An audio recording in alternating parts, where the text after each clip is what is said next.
매치워크에서 이제 뭐 창업자로 일을 하고 있고 커리어 컨설턴트로 일하고 있는 정준민이라고 합니다. 그리고 오늘 강연 주제는 여러분들이 여러분만의 어떤 선택 기준을 갖고 커리어를 선택할 수 있도록 도와드리는 수업을 해보려고 합니다. 그래서 먼저 설명드릴 부분은 이제 나에게 맞는 커리어 선택이 어려운 이유예요. 그래서 첫 번째로 커리어 선택, 나에게 맞는 커리어 선택이 어려운 첫 번째 이유는 여러분이 커리어 패스를 어떤 기준으로 선택할지 모르겠다가 가장 중요한 부분일 것 같아요. 그래서 근데 이건 표면적인 문제예요. 제가 생각했을 때. 왜 그러냐면 도대체 커리어 패스를 선택할 때 어떤 기준들이 있지? 여러분들이 머릿속에 막연하게 떠다니는 게 분명 있거든요. 연봉인가? 뭐 어쨌든 그런 식으로 머릿속에 떠다니는 게 있는데 진짜 문제는 이제 컨설팅을 하면서 느끼게 된 게 커리어 패스를 선택하기 위해서 어떤 기준들이 있는지 정확하게 모르세요. 이런 기준들도 있네, 저런 기준들도 있네. 지금까지 선배들은 어떤 형태로 커리어를 선택해 왔는지, 어떤 기준들이 있는지 모르는 경우가 생각보다 많고요. 두 번째로는 여러분들이 뭔가 머리로만 선택을 하려고 해요. 그러니까 시각화를 하지 않는다는 거예요. 여러분들이 어떤 커리어 선택 기준이 뭐고 여기에 어떤 점수를 부여한다거나 해서 하나의 표로 만들어서 시각화를 하지 않다 보니까 막연하게 감으로 판단을 하려고 하게 되는 거죠. 그러다 보니까 여러분이 스스로에게 확신을 가질 수가 없어요. 그러다 보면 여러분이 아직은 나는 커리어를 선택하지 못하겠어 라는 생각을 하게 되고요. 그래서 이제 해결책으로 말씀드리고 싶은 부분은 커리어 패스를 선택하기 위한 기준들에 어떤 것들이 있는지 알아보는 게 필요해요. 그래서 오늘 여러분들에게 다 알려드릴 거고, 두 번째로는 커리어 패스 선택에 있어서 내가 뭔가 중요시하는 어떤 기준들이 있을 거예요. 근데 그 기준들과 각 기준들에 의해서 판단한 각 커리어 패스에 점수를 부여해서 표로 시각화를 하는 작업을 어떻게 하는지 알려드릴 거예요. 두 번째로 이제 여러분이 본인에게 맞는 커리어 선택이 어려운 이유는 커리어 패스 선택할 때 어떤 정보를 어떻게 파악할지 모르겠다는 게 문제라고 볼 수 있어요. 근데 이건 표면적인 문제예요. 그냥 여러분들도 이걸 인지를 하고 있거든요. 근데 이제 진짜 문제는 내가 고민하고 있는 커리어 패스에 대해서 어떤 정보를 알아봐야 할지를 몰라요. 그러니까 여러분들이 커리어 패스 중에 뭐 각자 나아가려고 하는 나는 뭐 마케터를 해볼까? 아니면 나는 그냥 행정고시 같은 걸 가볼까? 뭐 아니면 나는 9급 공무원을 할까? 7급 공무원을 할까? 뭐 그게 아니라면 차라리 스타트업을 가는 게 좋을까? 아니면 직무를 내 학과랑은 다른 데로 진학해야 될까라고 할 때 그럼 나는 어떤 정보를 알아보면 되는 거지? 이걸 모른다는 말씀입니다. 두 번째로는 어떤 정보를 알아봐야 할지 안다 하더라도 그 정보를 어떻게 파악해야 될지를 몰라요. 뭐 이를테면 나는 마케터와 관련돼서 마케터가 되기 위해서 어떤 경험들을 해야 되는지를 알아보고 싶어. 어떤 정보를 알아봐야 되는지 알죠? 그런데 그건 어떻게 알아내지? 마케터 준비하려면 어떤 순서대로 차근차근 경험하는 거 어떻게 알아내지? 를 모른다는 거죠. 그래서 이제 해결책은 첫 번째로 다 매칭이 되는 건데 커리어 패스 선택을 위해서 어떤 정보를 알아봐야 할지 사실 선배들의 사례를 통해 확인하는 게 가장 좋겠죠. 왜냐하면 실제로 선배들은 그렇게 알아내서 간 거니까. 또 마찬가지로 선배들은 어떻게 해당 정보들을 파악했는지 확인하는 게 가장 좋습니다. 그래서 이 부분은 사실은 여러분들이 현직자 인터뷰를 하는 게 가장 좋아요. 그 관련돼서. 그다음에 이제 세 번째로 여러분에게 맞는 커리어 선택이 어려운 이유는 이왕이면 뭔가 확신을 갖고 선택을 하고 싶은 거예요. 근데 아마 이 확신은 제가 생각했을 때 대부분 한 90% 이상을 원하시는 것 같아요. 그런데 확신을 갖기 어렵죠. 90% 이상의 확신을 갖기. 그래서 이게 표면적인 문제인데 근데 제가 항상 이제 진짜 문제가 뭔지를 말씀드리는 때 이 말씀을 드리는 게 일단 대부분이 왜 확신을 갖기 어렵냐면 여러분들이 아까 제가 계속 마케터로 설명을 드렸으니까 마케터를 하고 싶어요. 근데 마케터라는 게 내 길이 아니라는 걸 나중에 발견하게 되면은 뭔가 마케터가 되려고 내가 한 그 투자한 노력들이 있겠죠? 그 투자한 노력이 무의미할 것 같아 라고 생각하는 거예요. 그래서 아직 마케터에 대한 확신이 90%가 아닌 것 같아. 나는 한 50%, 60%인 것 같아 라고 생각하면 여러분들은 마케터가 되기 위한 노력을 안 해요.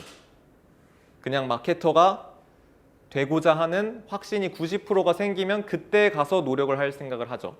이게 제가 생각했을 때 진짜 문제예요. 이거 뭐 경제학에서는 매몰 비용이라고 하죠.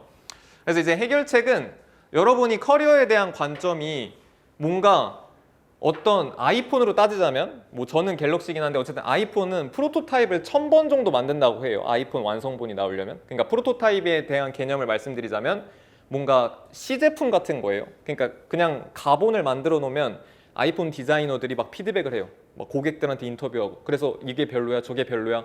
아, 알겠어. 그게 별로구나. 그럼 또 수정하는 거거든요. 근데 이제 그거랑 반대로 여러분들은 한 번에 아이폰 16에 대한 도안이 다 나와야만 아이폰 16을 만들려고 노력하는 거예요. 근데 이제 그런 방식으로는 사실 아이폰 16이 그렇게 안 나오거든요.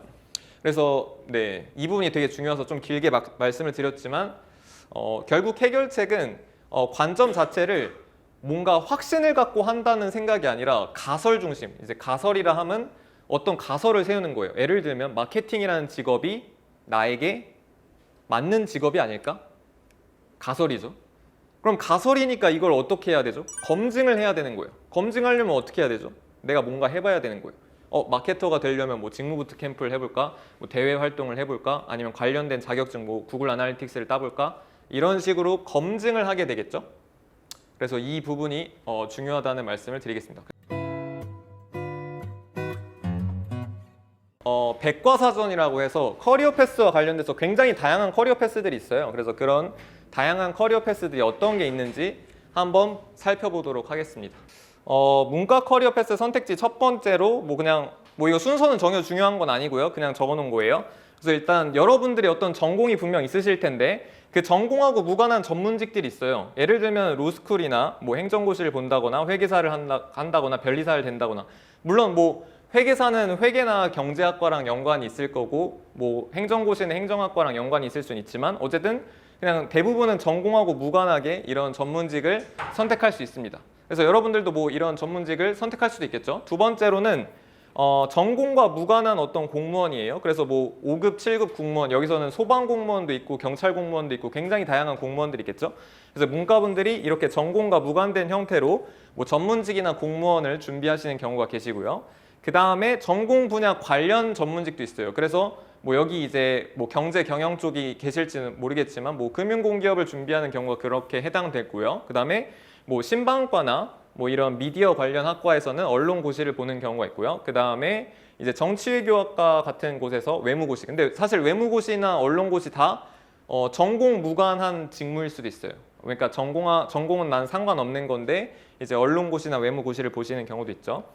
그렇게 존재하고, 그 다음에 이제 의학대 패스는 약대를 편입 혹은 약대 편입 아직 있는 데가 있어서 그렇고, 의대 같은 경우에는 그냥 요즘에 TO가 늘었다고 해서 그냥 새롭게 그냥 아예 처음부터 준비하시는 분들도 계십니다. 그런데 제가 생각했을 때 그렇게 많은 비중은 아니고요. 그렇고, 그다음에 이제 대학원 패스 같은 경우에는 대학원을 진학한 다음에 유학을 간다. 이게 어떤 의미냐? 처음부터 해외로 대학원을 갈 수도 있고, 혹은 처음에 국내에서 대학원 석사를 했다가 이제 박사 때 해외로 유학을 가는 그런 방식도 있겠죠. 그런 여러 개로 갈리지만 어쨌든 그렇게 박사까지 한 다음에 교수가 될 수도 있고요. 그 다음에 연구원이 될 수도 있고, 혹은 제가 많이 봤던 케이스는 석사까지 한 다음에 대기업이나 그런 일반 스타트업 같은 데를 들어가시는 분들도 많이 봤었습니다. 그 다음에 이제 그 외 패스는 저처럼 창업하거나 아니면 이제 임용을 보시는 경우들도 있죠. 그래서 이제 교사가 되는 방향성도 있다. 그래서 크게 이 정도 커리어 패스 내에서 여러분들이 선택을 하게 될 것 같습니다. 이과는 제가 해외 유학 패스랑 국내 대학원 패스를 아예 나눠놨는데, 이건 왜 그렇냐면 해외 유학 패스 같은 경우가 이제 이과 같은 경우에선 해외 취업을 할 때 연봉이 거의 2.5배예요. 그냥 엄청나게 높기도 하고, 그 다음에 이제 교수가 되는 과정이 국내 대학원에서 되는 건 사실 요즘 거의 불가능에 가깝다고 저는 느껴지고요. 그래서 이제 교수를 하고 싶거나 해외 취업을 하고 싶거나 할 때 해외 유학을 가는 경우가 많고, 근데 물론 그냥 가셨다가 다시 나는 국내가 되게 좋아 해서 국내 취업하시는 경우도 있고요. 그다음에 이제 국내 대학원의 패스도 이제 대학원을 쭉쭉 가서 교수를 하는 경우도 간혹 정말 있고요. 그다음에 이제 국책연구원을 하거나 석사나 박사까지 한 다음에 대기업을 가시는 경우, 제일 많은 건 석사까지 하고 대기업 가는 경우를 제일 많이 봤습니다. 제가 봤던 건 그렇고요. 그래서 여기서 뒤에서 좀 설명드리겠지만은 대학원 가면 취업이 자동으로 되는 건 절대 아니고요. 대학원을 가서 관련된 학과, 그러니까 예를 들어 내가 반도체 쪽 대기업에 가고 싶어요. 삼성이 됐든 SK 하이닉스가 됐든, 만약에 그러면 반도체 관련 산학협력 프로젝트를 하거나 아니면 반도체와 관련된 내가 유관 기술로 반도체 관련된 데이터를 가지고 학술지 게재를 해야겠죠. 그런 성과가 없이 뭐 예를 들어 제가 이제 서울대나 고려대에서 컨설팅을 많이 해서 그 예를 말씀드리면 그냥 뭐 자기 석사까지 했고 이런데 나는 이제 뭐 서울대 나왔는데 당연히 될 수 있는 거 아닌가 하고 저를 찾아오세요. 그래서 컨설팅을 하면 제가 이제 그냥 석사 학위밖에 없으시네요. 그러면 안 되시는데요. 그럼 이제 뭐 어떤 걸 준비해야 되는지 제가 말씀드리죠. 그러면 전 이미 이제 연구실에서 나가야 되는데 전 어떡하죠? 이렇게 말씀하시면 그럼 이제 바깥에서 관련돼서 그냥 취업하는 분들하고 똑같이 준비해야 된다고 말씀드려요. 그러니까 이거는 뭐 그 인생이 되게 공평합니다. 그런 측면에서. 어쨌든 그래서 그런 부분을 이해하시면 좋을 것 같고요. 취업 패스도 그래서 대학원을 취업을 위해서 활용하실 수 있고요. 이해되시죠? 근데 이제 그게 아니면 전공을 그냥 살려서 가는 방향도 있겠죠. 근데 모든 취업은, 모든 커리어는 성과가 있어야 돼요. 여러분들이 그냥 성과 없이 그냥 자소서 잘 쓰면 붙는 거 아니야? 요즘 다들 취업 아마 해보셔서 아시겠지만 이제 그렇게 들어갈 수 있는 곳은 사실은 그렇게 들어갈 수 있는 곳은 들어갔다 한 달 만에 나오겠죠, 여러분들이. 그쵸? 그래서 어쨌든 그렇게 들어가서 그래도 다닐 만한 곳들은 여러분들이 그냥 뭐 자소서를 진짜 여러분들이 말도 안 되게 예를 들어 제가 대피를 해드렸어요. 그래도 어차피 못 붙어요. 그래서 말씀드리고 싶은 거는 명확한 성과가 있어야 된다. 이 부분을 말씀드리겠고요. 그래서 여러분들이 예를 들어 대외 활동 뭔가 했어요. 예를 들어 마케팅 관련된 서포터즈를 했다고 생각해 볼게요. 마케팅 관련 서포터즈를 했는데 여러분들이 그냥 뭐 열심히 해서 수료했어요. 그거랑 열심히 해서 마케팅적 성과라 하면 예를 들어 원래 그 고객 조회수가 한 5천 건이었는데 해당 뭐 예를 들어 신한은행 서포터즈였다고 쳐볼게요. 근데 신한은행 서포터즈에서 내가 마케팅 프로젝트를 해서 원래 그 전 기수나 평균적으로는 한 인스타 조회수가 5천 정도가 찍히는 걸 내가 15,000까지 늘렸다. 그래서 뭐 300% 상승을 시켰다. 이런 식의 수치적인 성과들이 없으면 여러분들이 애초에 붙을 수가 없다. 이 말씀을 드리겠습니다. 그래서 여러분들이 어떤 경험을 할 때 결국에 어떤 수치적인 성과를 내기 위해서 무조건 그 생각을 하면서 해야 되고요. 여러분들이 달성해야 되는 성과가 뭔지를 정확히 알고 있어야 돼요. 그 다음에 이제 여러분들이 선배들 커리어 패스 통해서 인사이트를 한번 얻어보도록 하겠습니다. 이런 식으로 예를 들어 고시 공부를 준비해온 케이스인 거예요. 이분은. 근데 내가 계속 고시를 해도 되는 게 맞을까 아닐까 이런 고민을 하고 있는 거예요. 그래서 이분 보시면 이게 커리어 선택 기준들인 거예요. 이분한테 제일 중요한 순서대로 지금 적혀져 있어요. 제가 설명을 드릴게요. 자, 이분이 애초에 고시 공부를 한 이유 중 가장 큰 건 워라밸이었어요. 워라밸 나 지키려고 고시 준비한 워라밸이 나한테 제일 중요해. 그다음 두 번째로 제일 중요한 거 커리어 안정성. 나는 좀 안정적인 직업 갖고 싶어. 세 번째로 난 명예가 되게 중요한데. 그다음에 네 번째로 연봉의 하방이 난 두터운 게 중요해. 그 다음에 마지막은 아니죠. 그 다음에 이제 필요한 노력의 예측 가능성. 그러니까 열심히 고시를 하는데 계속 떨어졌겠죠. 그러다 보니까 도대체 내가 이 해당 직업을 가지려면 도대체 얼마만큼 노력해야 되는지가 좀 예측이 가능했으면 좋겠어. 이런 부분들이 중요하다는 거예요. 그 다음에 보유 에셋 활용은 어떤 의미냐면 뭐 여러분들의 학점이나 뭐 전공과 관련된 공부를 한 게 여러분들의 에셋이에요. 여러분들이 이미 갖고 있는 그 에셋을 이 행정고시를 하는데 얼마나 활용할 수 있을까인 거죠. 근데 이제 이분은 이미 나는 고시 공부를 많이 해왔으니까 보유 에셋을 활용하기 좋다. 나 5점으로 주신 거죠. 이해되시죠? 그래서 이런 식으로 여러분들이 기준에 맞게 막 점수를 매겨요. 점수를 매겼더니 행정고시가 지금 점수가 제일 높게 나왔죠. 근데 점수가 높게 나왔다고 여러분들이 이걸 이제 선택한다기보다는 이런 이유 같은 것도 다 적는 거예요. 먼저.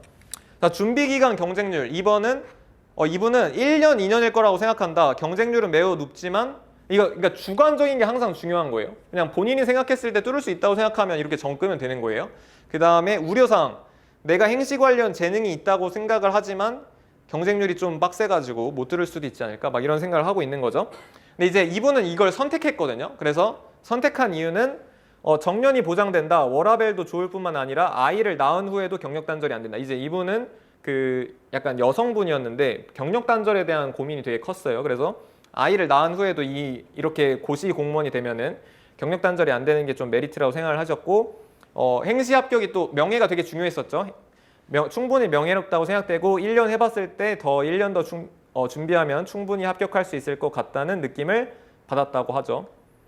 근데 이제 나머지 안 하겠다, 로스쿨을 안 하겠다는 이유는 붙어도 막막한 게 뭔가 로펌을 좋은 데를 가려면 약간 스카이 관련된 로스쿨을 가야 될 것 같은데 스카이를 갈 게 아니면 좋은 선택지가 아닐 수 있을 것 같다. 뭐 이런 이야기들을 넣었고요.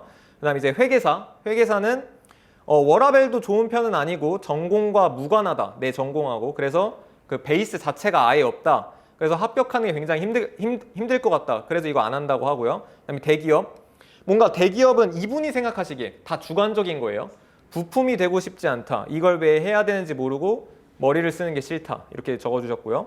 근데 교수는 정년이 보장되는 건 좋고 내가 주체적으로 머리를 쓸 수 있는 건 좋고 부품이 안 되는 것도 좋고 힘들긴 해도 보람 있는 일 다 좋은데 이런 여러 가지 이유로 시간이 너무 오래 걸리고 TO가 너무 좁아서 되리란 보장도 없고 뭐 이런 이유로 조금 어려울 것 같다. 이렇게 생각을 하고 계시죠. 자, 이분은 고시 공부를 포기하고 대기업 해외 영업 직무를 선택한 케이스예요. 경영학과시고 고시를 준비하던 분이에요. 자, 이분은 검사랑 지금 대기업 해외 영업이랑 점수 똑같죠? 점수 똑같은데 이제 제일 중요한 게 뭐죠? 이분? 필요한 노력의 예측 가능성. 근데 지금 해보니까 고시 공부 해보니까 나 이거 로스쿨 갈 수 있을까? 이분은 본인이 로스쿨 못 갈 것 같다고 생각하신 것 같아요. 그 다음에 검사가 되기 위해서는 또 이제 뭐 변시가 아니라 이제 검사 되기 위한 시험에서 되게 높은 성적을 받아야 되는데 그런 게 어렵다고 생각한 거죠. 그리고 막상 검사가 아니라 변호사나 판사를 하게 되면 재미가 없을 것 같다는 생각까지 하시게 됐대요. 그래서 어차피 검사가 될 확률은 극히 드무니까 그냥 좀 아닌 것 같다라고 생각을 하신 거고요. 자, 그다음에 회계사. 선배들 중에 CFA 취득해서 연봉도 높게 받으면서 일하시는 분들이 많은 것 같은데 숫자 다루는 쪽으로 내가 합격할 수 있을지 잘 모르겠고 붙는다 하더라도 재미가 없을 것 같다. 숫자 다루는 쪽이 싫다는 거예요, 이분은. 이해되시죠? 그 다음에 금공도 주변에 붙은 사람들을 듣기도 했고 동기들 중에서도 시도하는 사람들이 있어서 관심이 갔는데 적다 보니 크게 관심이 안 가는 것 같다. 그래서 이거 좀 재미없을 것 같다는 거죠. 숫자 다루는 일에서. 근데 대기업 해외 영업을 선택하셔서 왜 선택했는지 한번 볼게요. 일단 필요한 노력의 예측 가능성이 엄청 높죠. 이분 입장에서. 그래서 해외 영업으로 대기업 취업한 선배들 보면 필요한 노력이 어느 정도인지 딱 느껴진다. 그리고 나름대로 재밌을 것 같고 내가 갖고 있는 해외 경험이 있대요. 본인이 해외 경험 및 전공 적합성을 잘 살릴 수 있을 것 같아. 경영학과셨죠. 그리고 준비 기간은 한 2년 정도만 그냥 내가 열심히 지금 고시 준비하던 느낌으로 2년 동안 진짜 열심히 준비하면 다른 선택지들에 비하면 덜 치열하다고 느껴지는데 이렇게 생각을 하신 거고요. 근데 우려사항은 지금까지 하던 고시 공부가 무의미하게 느껴질 수 있다. 그냥 검증했다고 생각하자. 저랑 컨설팅 하는 과정에서 뭐 이렇게 생각을 하시게 된 것 같아요. 그래서 이렇게 적어주셨고 다른 문도 한번 보겠습니다. 이제 관련 없는 직무로 취업한 케이스. 이분 마케터로 하려고 이제 마음을 먹으신 분이 사범대시고 사범대. 볼까요? 4학년이셨을 때 원래 사범대니까 교사를 하려고 했었겠죠? 자, 그래서 점수도 실제로는 제일 높아요. 교생을 하면서 생각보다 교사가 내게 재미와 의미를 많이 주지 못한다고 느끼게 되었고 최근에 교사 연금 체계가 조금 무너졌어요. 그래서 이제 꼭 교사를 해야 될까? 하방이 나는 제일 중요한데 하방이 좀 무너진 것 같아. 이런 생각을 하신 거예요. 그렇고 뭐 다른 것도 있지만 마케터 한번 보겠습니다. 사기업 취업이기 때문에 하방도 낮고 내가 열심히 해야 되죠. 그리고 커리어 안정성도 높지 못할 것으로 보인다. 하지만 교사 쪽이 적성에 맞지 않는다고 느껴지는 시점에서 내가 막연하게 생각했을 때 재밌게 할 수 있을 것 같은 일이다. 그리고 교사가 하방이 낮아진다면 마케터로서 연봉을 오히려 상방을 높이는 게 더 중요할 수도 있겠다. 이렇게 생각을 하신 거죠. 그래서 마케터를 해야겠다. 그리고 다른 선배들 사례를 보면 열심히 하면 1년 6개월 정도면 대기업 취업이 가능할 것 같다. 이렇게 지금 적어주셨죠. 이제 이과 대학원 관심 있으시다고 해서 설명드릴게요. 이제 이과 박사로 진학한 케이스예요. 이분은 석사셨는데 자, 이분 교수가 되고 싶대요. 그래서 이유. 명예가 내 삶에 있어 가장 중요하고 주도적으로 일하면서 재미있게 일하고 싶은데 현재 내 전공에서는 교수가 가장 그런 직업인 것으로 보인다. 또한 상방의 관점에서도 교수만이 상방이 뚫려 있다고 느껴지며 그래도 영어를 좀 하기 때문에 해외 유학을 가야 한다 하더라도 꽤 준비가 되어 있다고 느낀다. 이렇게 적어주셨죠.